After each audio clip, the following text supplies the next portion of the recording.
Today, Attorney General Dana Nessel was in Kalamazoo meeting with the local prosecutor's office and advocates of sexual assault survivors to discuss an ongoing initiative cracking those cold cases.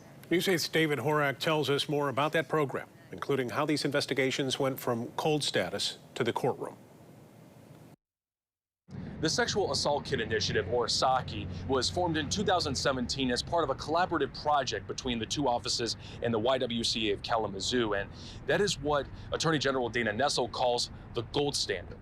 Really just a model of success here. In the last 6 years, the Kalamazoo SAKI team has produced 17 convictions and 10 cases awaiting trial, which amounts to more than 10% of their total amount of cold case sexual assault investigations dating back to as early as 1976.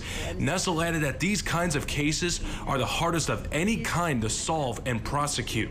You're changing lives, you're improving people's lives, and there are all kinds of people out there that are walking around on the streets of Kalamazoo and all over the state of Michigan who are living normal lives because they've never become a crime victim in the first place because of the work that you guys have done. SAKI cases include sexual assaults with previously untested rape kits, which are now required to be by law. But in these investigations, prosecutors say DNA and the victim's testimony are not the only key pieces of evidence being considered. A comprehensive investigation is one that talks to the people that are close to the victim, and when something has been reported, have you seen changes in the way the victim's day-to-day activities are being done, right? We can look for corroboration in lots of different ways. DNA has really not been the crux of most of our cases. Most of the survivors in our cases knew the person that assaulted them, so the DNA didn't prove who it was. The team anticipates more breakthroughs, arraignments, and convictions in these sexual assault cases as they hope to change the way they are handled and how survivors get the justice and closure they need.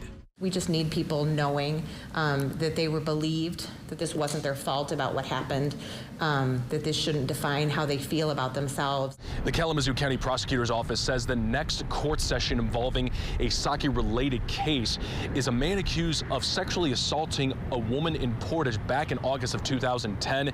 He is facing 4 counts of first-degree criminal sexual assault, and that jury trial is expected to start sometime this fall. We're outside the Kalamazoo County Courthouse. David Horak, News 8.